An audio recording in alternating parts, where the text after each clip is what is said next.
Bismillahirrahmanirrahim. Alhamdulillahirabbil alamin. Wassalatu wassalamu ala asyrofil mursalin Sayyidina Muhammadin wa ala alihi wa sahbihi ajmain. Amma ba'du. Sahabat Indonesia yang kami hormati, berikut kita mulai kajian tafsir yang dikeluarkan oleh UII. Mari kita mulai dengan surat Al-Baqarah. Bismillahirrahmanirrahim. Alif Lam Mim. Dzalikal kitabul la raiba fihi hudal lil muttaqin. Di sini diterjemahkan Alif Lam Mim ini termasuk ayat-ayat yang oleh para ulama dianggap mutasyabihat.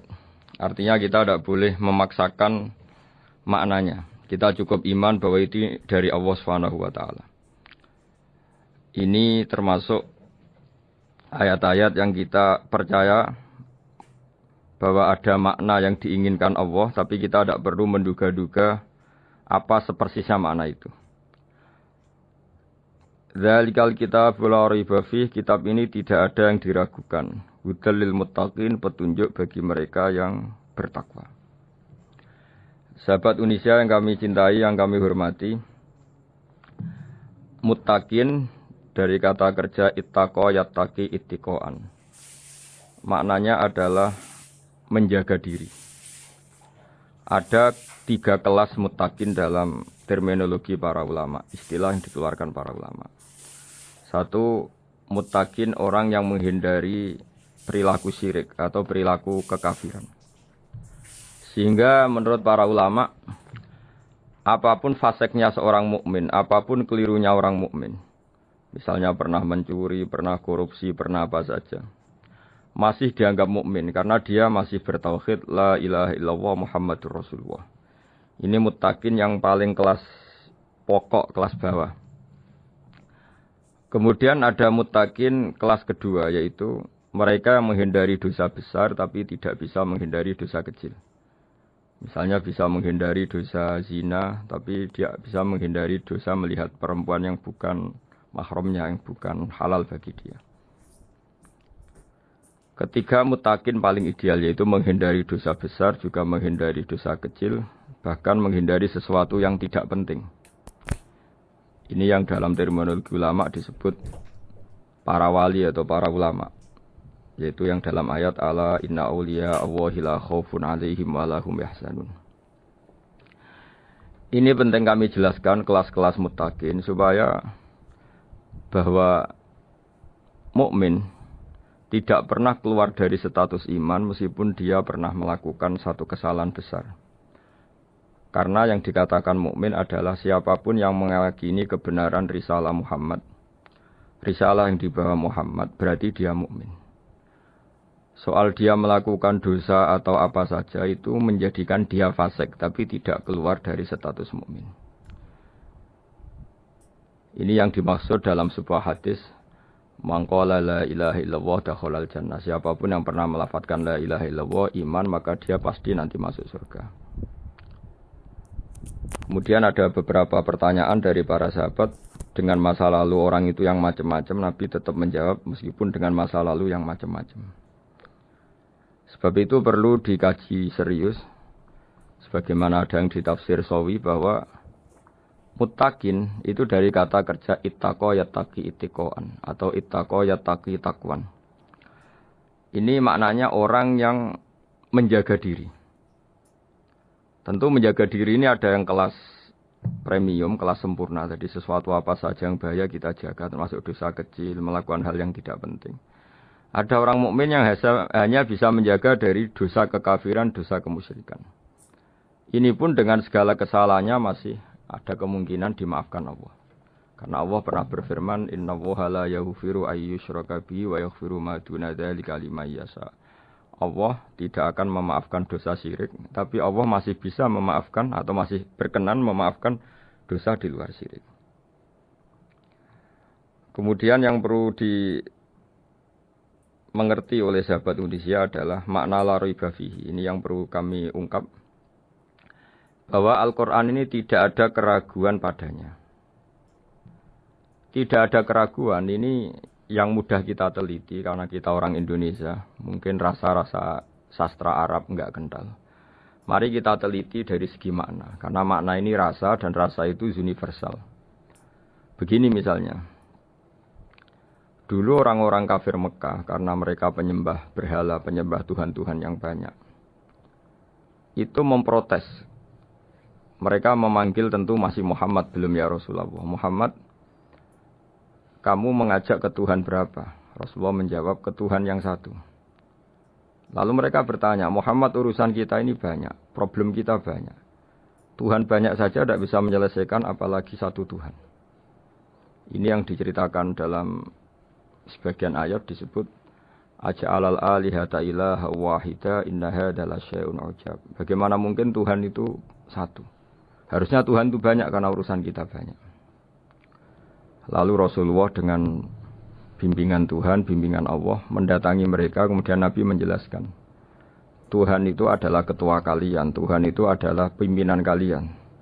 Bagaimana kalau Anda jadi pembantu, kemudian punya majikan banyak, punya penguasa banyak, punya tuan banyak, kemudian semua tuan-tuan Anda ini memerintahkan Anda dengan perintah yang beda-beda. Apa kalian mau punya majikan atau pimpinan yang banyak? Mereka menjawab, tidak Muhammad. Terus mereka akhirnya sadar bahwa problem Tuhan banyak itu tentu lebih sulit, lebih problem. Karena nanti perintahnya beda-beda, keinginannya beda-beda. Mereka akhirnya tersadarkan bahwa sebaiknya atau seharusnya memang Tuhan itu satu. Jadi Rasulullah SAW menjelaskan logika bertauhid itu dengan sekian variasi, dengan sekian logika. Kemudian Nabi kedua juga menjelaskan logika kompetisi. Kata Nabi yang karena bimbingan Allah diberi satu pengertian. Andai kan Tuhan itu 2 atau 3, kemudian berebut dalam tahta aras atau tahta yang di alam raya ini. Sebagaimana lazimnya para penguasa. Maka pasti ada yang menang, ada yang kalah. Dan yang kalah tentu gak layak sebagai Tuhan. Ini yang disebut wala ala ba'duhum ala ba'd. Tentu kalau Tuhan itu banyak, mereka akan berkompetisi, akan bertarung. Dan pasti pemenangnya ya satu, karena memang layak jadi Tuhan tetap satu. Sadarlah bahwa orang-orang kafir Quraisy, orang-orang kafir saat itu sadar pentingnya bertauhid. Ketiga, Nabi juga menjelaskan tauhid secara ilmu logika. Begini para pendengar. Kalau dalam teori ilmu tauhid yang agak jelimet dijelaskan begini. Jika ada 2 Tuhan, maka alam raya ini enggak menjadi alam. Logikanya adalah 2 Tuhan ini bisa kamu katakan sama-sama kuat. Ketika sama-sama kuat kemudian ingin menciptakan langit. Yang satu ingin menciptakan bumi, yang satu menolak menciptakan bumi misalnya. Atau yang satu ingin menciptakan langit, yang satu menolak ingin menciptakan langit. Kemudian ternyata bumi ini terbukti wujud. Logika awam adalah yang berhasil menciptakan bumi berarti Tuhan. Yang gagal atau kudrohnya gagal, kemampuannya gagal tidak bisa menciptakan bumi, gagal menjadi Tuhan. Ini logika awam. Logika ini pun kita terima. Tapi kalau menurut logika ahli tauhid, ahli pakar-pakar logika, cara berpandangan begini. Ketika Anda mengatakan ada 2 Tuhan yang sama-sama kuat, kemudian terbukti yang satu mampu menciptakan bumi, yang satu tidak.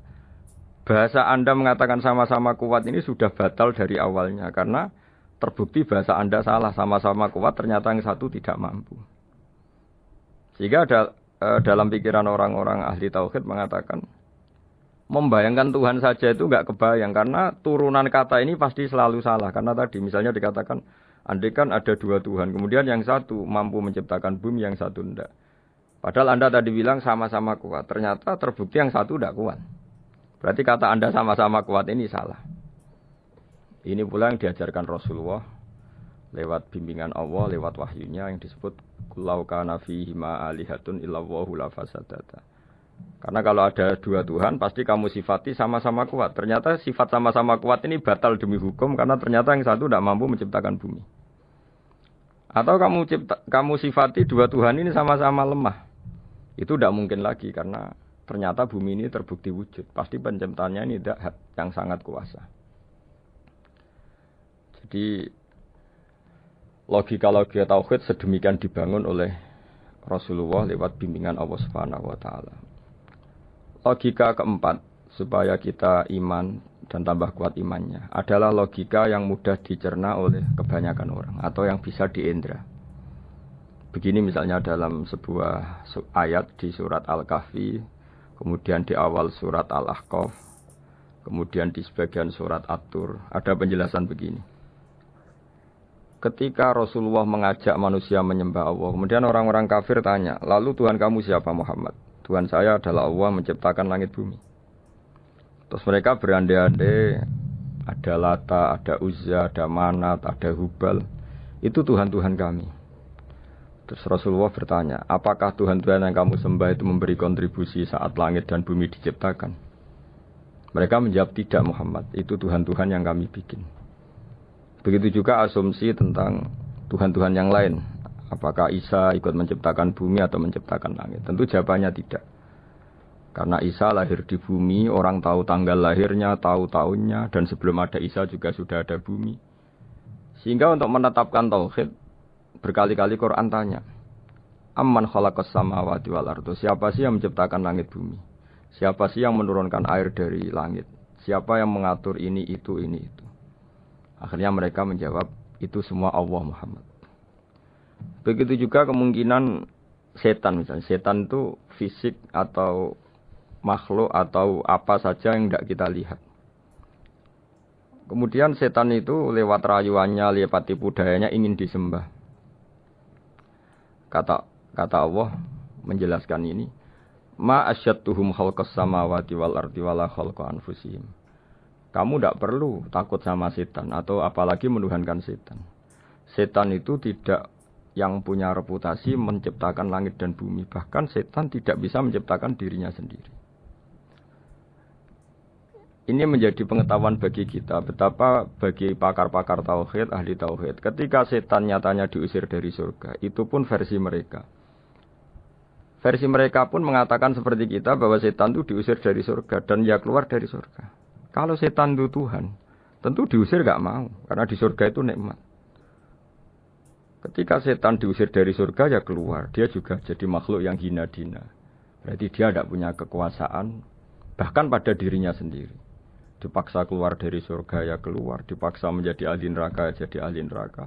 Dipaksa jadi apa saja, juga dia akan jadi seperti yang dipaksakan. Ini menunjukkan bahwa setan adalah tahta kudratillah, tahta qahrillah, tahta satwatillah, bahwa setan pun dalam kendali kekuasaan Allah. Makanya Allah mengatakan kamu tidak usah menyembah setan, tidak usah nurut sama setan. Setan itu lemah sekali. Karena faktanya dia tidak bisa memaksakan keinginannya. Ini yang oleh Allah disebut dalam firman-Nya inna kaida syaitani kana dhaifa. Setan itu lemah sekali. Ini perlu saya sampaikan ke para pendengar Unisia bahwa bertauhid itu ada sekian logika. Logika kelima adalah logika orang awam. Awam sekali. Suatu saat ada perdebatan antara Abul Hasan al-Asy'ari. Abul Hasan al-Asy'ari ini tokoh ahli sunnah paling populer dalam ilmu logika. Dia mengatakan orang menemukan Tuhan itu harus lewat logika yang cermat. Tidak boleh taklid, hanya ikut-ikutan. Dia harus menemukan satu argumentasi bahwa Tuhan atau pencipta langit itu ada. Kemudian ada satu problem di mana orang-orang kampung atau orang-orang yang lugu atau orang-orang awam itu tidak bisa ilmu logika, ilmu mantek kalau dalam bahasa pesantren. Kata Abu Mansur, kata Abul Hasan al-Asy'ari, itu masih mungkin. Alhasil para ulama ini meneliti ke orang-orang yang lugu, yang di kampung, yang petani, yang lugu sekali. Apa yang mereka temukan? Ternyata mereka punya cara logikanya sendiri untuk menemukan Tuhan, Sang Pencipta.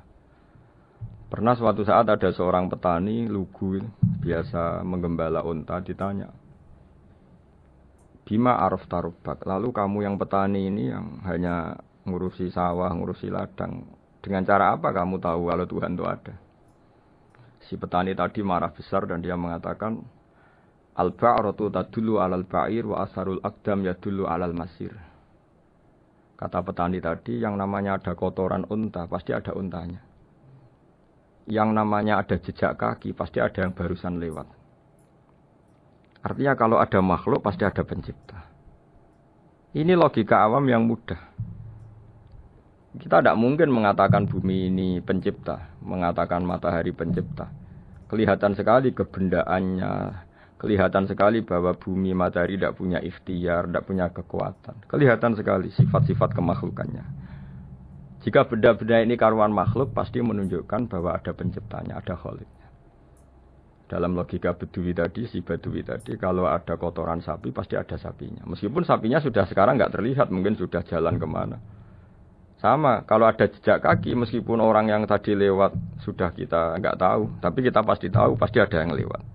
Ini yang dimaksud dalam bahasa Arab, al-ba'ratu tadullu 'alal ba'ir. Kalau ada kotoran sapi atau kotoran unta, pasti ada untanya. Wa asarul aqdam yadullu 'alal masir. Kalau ada jejak orang lewat, pasti tadi ada orang lewat. Nah, semua metode ini digunakan semua oleh Rasulullah. Logika yang bagi intelektual, logika bagi kaum awam, logika bagi kaum menengah, ya tidak awam, tidak intelektual. Semuanya digunakan, semuanya jadi media untuk memastikan bahwa logika tauhid ini logika pilihan, logika yang benar-benar logika. Sehingga dalam banyak ayat disebut agama ini liqaum yaqilun, liqaum yatafakkarun, bagi kaum yang bisa berpikir, bagi kaum yang punya akal. Lalu kemudian kami teruskan alladzina yu'minuna bil ghaibi. Ini kata ghaibi bukan kayak dalam bahasa Indonesia misalnya setan atau hantu disebut barang gaib. Kata ghaibi dalam bahasa Arab adalah perbandingan atau lawan kata dari al-musyahad yang bisa disaksikan langsung lewat indera. Kita orang mukmin iman bahwa surga ada, padahal kita tidak pernah melihat surga. Kita mukmin iman bahwa neraka ada, padahal kita belum pernah melihat neraka. Ini sesuatu yang maghoba anil absor, yang mata kita tidak melihat, fisik kita tidak menyentuh. Kita pun iman. Asal sesuatu itu mansus ya, dikatakan secara eksplisit oleh Quran dan hadis. Kalau dalam bahasa usul fikih disebut al-mansus. Ciri mukmin diantaranya adalah yang paling pokok alladzina yu'minuna bil ghaibi. Iman dengan sesuatu yang enggak kelihatan. Lalu kemudian para ulama cara pandang beda-beda. Bedanya bukan karena mereka bertentangan enggak, tapi ini menurut kelas rasa yang berbeda-beda. Bagi orang-orang sufi ya, Allah itu tidak bisa dikatakan al-ghaib, sesuatu yang enggak kelihatan.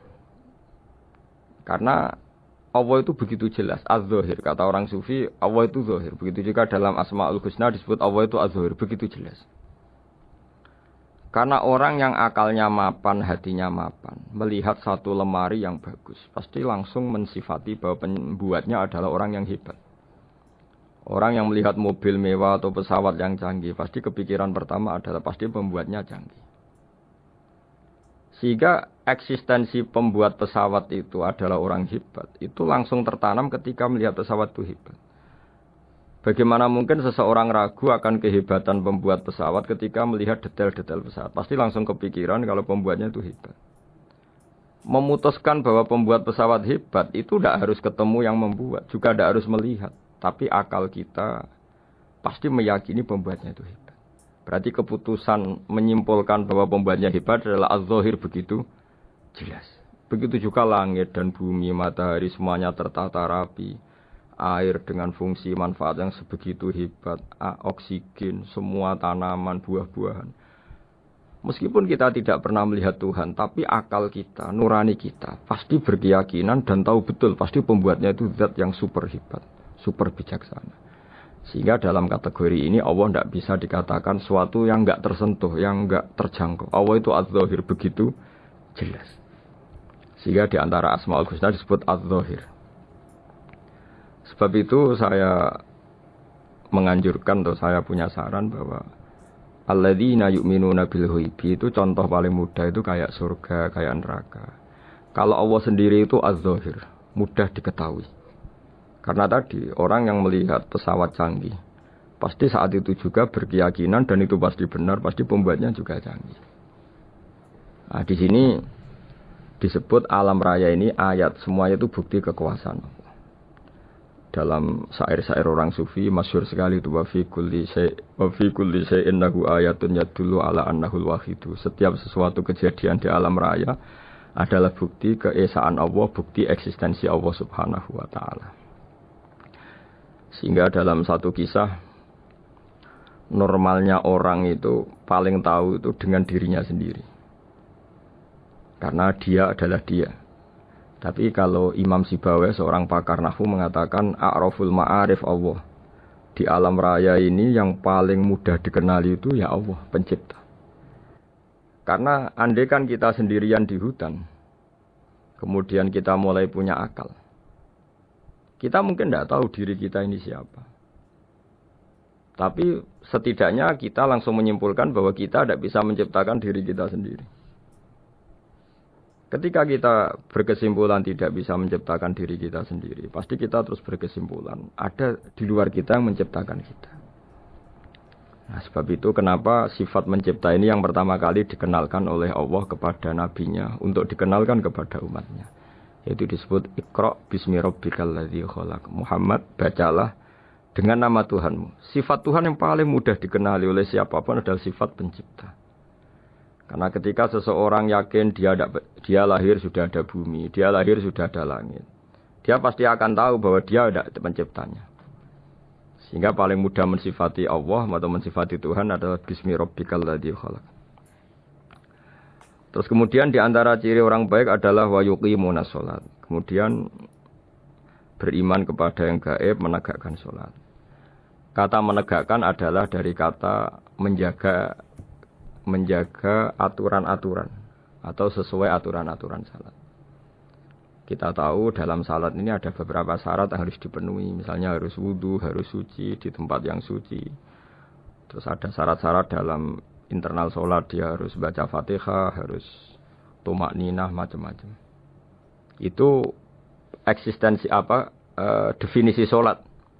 Kemudian kata berdiri juga diartikan para ulama, eksistensi sholat harus diketahui secara publik, secara sosial. Karena sesuatu itu punya eksistensi kalau jadi konsensus atau diakui oleh publik. Di sini agama mewajibkan sholat jamaah. Kata banyak ulama, jamaah itu fardu kifayah, bahkan ada mengatakan fardu ain. Harus dijalankan orang banyak secara massal dan harus di tempat yang terbuka. Sehingga kata para ahli fikih, andaikan ada orang jamaah di dalam rumah tidak diketahui oleh banyak orang, belum mencukupi atau belum menggugurkan kewajiban jamaah. Sehingga eksistensi sholat harus diketahui secara publik. Sehingga dulu Rasulullah itu kalau sholat ya di masjid dan masjidnya terbuka. Sampai sekarang kita pun menyaksikan semua umat Islam kalau sholat di masjid yang terbuka. Sehingga dunia non-muslim pun tahu bahwa dalam Islam ada ritual, ada ibadah yang bernama sholat. Hikmah kedua dengan cara terbuka seperti ini, sholat itu menjadi gak pernah rubah mulai zaman Nabi sampai kiamat. Dengan tradisi jamaah berarti kaifiyah atau cara sholat ini permanen.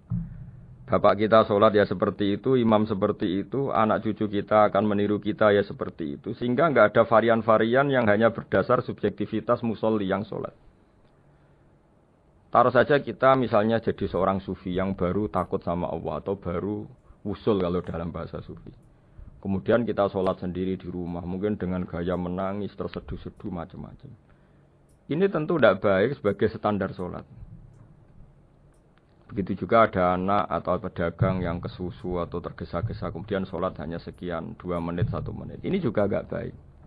Meskipun itu boleh dilakukan individu-individu. Tapi kalau dalam sholat jamaah, orang harus manut imam, dan ada standarnya, misalnya tumaknina itu biqadri subhanallah, jadi ada ukurannya. Ini penting saya utarakan bahwa hikmah jamaah itu bukan sekedar dapat pahala 27 kalau sendiri, dapat pahala 1 itu enggak. Tapi ini menjaga eksistensi sholat supaya ya seperti ini terus sampai kiamat. Sehingga orang Indonesia atau orang Afrika, orang mana saja, itu ketika haji atau ketika saling berkunjung di negara lain, itu nggak akan kaget dengan cara-cara sholatnya, karena seluruh dunia kaifiyahnya caranya sama. Ini semua barokah dari jamaah. Maka Rasulullah itu enggak banyak ngendikan tentang caranya sholat. Beliau hanya ngendikan shollu kama ra'aitumuni usolli. Sudahlah kamu pokoknya makmum saya. Nanti caranya kamu sholat sama seperti saya seperti ini. Sehingga kata menegakkan sholat adalah bisa kita tegakkan kalau kita aparat negara ya bikin-bikin aturan supaya eksistensi sholat gak terganggu. Kalau kita seorang kultural juga mensuasanakan sholat dan supaya kefiahnya atau caranya sholat ini benar kita tradisikan jamaah. Sehingga anak kecil ngikuti yang besar, yang bodoh ngikuti yang pinter dengan satu cara. Itu barokahnya jamaah.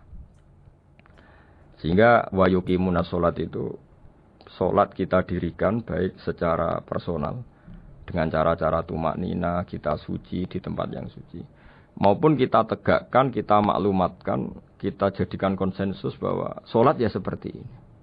Sehingga ada khayal-khayal lagi dalam Islam. Misalnya nyuwun sewu ada aliran yang mengatakan ya kalau Tuhan itu kan enggak bebas arah, bebas tempat. Terus dulu pernah ada orang sesat sholat sampai 4 rakaat 4 arah, alasannya Tuhan itu tanpa arah. Enggak akan terjadi seperti itu. Karena ijma'nya umat Islam, konsensus umat Islam akan menolak faham yang seperti itu. Jadi saya mohon sekali ini pentingnya jamaah. Dengan jamaah maka caranya sholat, cara meyakini madhab kiblat dan sebagainya terjaga ila yaumil kiamah sampai hari kiamat. Terus sifatnya orang mukmin lagi wa mimma razaqnahum yunfikun dan menafkahkan sebagian rezeki yang kami berikan. Ya ini termasuk zakat, sedekah. Jadi ada sebuah riwayat mengatakan inna fil mali haqqon. Harta itu ada haknya yaitu zakat. Tapi ada juga saran inna fil mali haqqon siwa zakat. Di luar keharusan zakat juga ada hak-hak kita untuk memberikan sebagian rezeki kita. Taruh saja misalnya saya punya uang 10 juta. Secara nisab zakat belum sampai 1 nisab. Karena 1 nisab itu sama dengan nilai 84 gram emas. Itu kalau diuangkan, kalau 500 ribu ya sekitar 42 juta. Tapi kita sebelum punya 1 nisab pun tetap ada keharusan mengeluarkan sebagian. Yaitu tentu dalam fikih kita wajib mengeluarkan uang untuk anak kita, untuk istri kita. Itu yang wajib-wajib. Kemudian ada sosial, kita nyumbang masjid, nyumbang yatim piatu macam-macam. Sehingga kata para ulama, ciri utama mukmin diantaranya adalah melakukan zakat, baik zakat yang fardu maupun zakat yang sunat. Karena kata zakat itu dimaknai fardu sebetulnya definisi para ahli fikih untuk membedakan zakat yang wajib dengan sedekah. Tapi sebetulnya zaman dulu enggak ada seperti itu. Zakat itu maknanya bersihkan harta. Sedekah dari kata sedekah bukti benarnya iman. Jadi sedekah dari kata dari kosakata sedekah yasduku sidqon, sesuatu yang membuktikan kita loyal itu disebut sodak. Kita nikah, mas kawin di bahasa Arab kan sodak dari kata sedekah juga. Kita bukti iman, loyal, kita sedekah. Bukti bahwa kita teman akrab disebut siddiq atau sodik. Kalau dalam bahasa Arab teman namanya juga sodik karena cara bertemanan secara benar, secara loyal. Sehingga wa mimma razaqnahum yunfikun ini ya memasukkan zakat yang dalam terminologi fikih yaitu zakat yang zakat al-wajibah atau zakat yang dengan makna lughat yaitu ya artinya asal membersihkan harta kita entah lewat zakat, sedekah, hadiah kepada orang-orang yang kita hormati, semuanya juga masuk dalam definisi zakat atau wa mimma razaqnahum yunfikun. Kemudian sifat terakhir dari orang muttaqin adalah walladzina yu'minuna bima unzila ilaika wa ma unzila min qablika bil akhirati hum yuqinun ulaika ala hudam mir rabbihim wa ulaika humul muflihun. Di sini diterjemah mereka yang beriman kepada kitab yang kami turunkan kepadamu dan yang diturunkan sebelum kamu. Ini kata yang diturunkan sebelum kamu penting sekali karena ciri utama Nabi adalah dia tidak pernah beda dengan Nabi sebelumnya. Karena kebenaran tauhid pasti tunggal. Nabi-nabi dulu pasti mengajarkan tauhid, hanya menyembah Allah. Enggak mungkin nabi berikutnya kemudian bikin ajaran baru dalam tauhid. Sehingga andaikan semua kitab Injil, Taurat itu masih versi yang orisinil, pasti enggak ada yang beda dengan Quran. Karena ciri utama kebenaran adalah iman dengan Quran dan iman kepada kitab yang diturunkan sebelum Al-Quran. Wabil akhirati hum yuqinun, mereka juga yakin akan datangnya hari akhir. yaitu bisa disebut yaumul ba'ats. Terus ketika semua kriteria itu terpenuhi baru ulaika ala hudam mir rabbihim wa ulaika humul muflihun. Mereka itulah yang berada pada petunjuk Allah dan merekalah orang-orang yang berbahagia. Para pendengar sahabat Indonesia, semoga kajian ini bermanfaat. Dan ini mulai ayat 1 sampai 5 dalam surat Al-Baqarah, yaitu surat yang dalam tartibnya mushaf nomor 2 setelah Fatihah. Jadi kalau dalam ulumul Quran disebut ada surat yang berdasar nuzulul Quran, yaitu surat Iqra, kemudian Muddatsir. Ada urutan surat yang berdasar tartibul mushaf, yaitu yang kita punyai sekarang, yaitu Fatihah, terus Baqarah dan seterusnya. Dan urutan-urutan ini pun sesuai petunjuk Rasulullah SAW. Saya kira demikian. Mohon maaf atas semua kesalahan. Wassalamualaikum warahmatullahi wabarakatuh.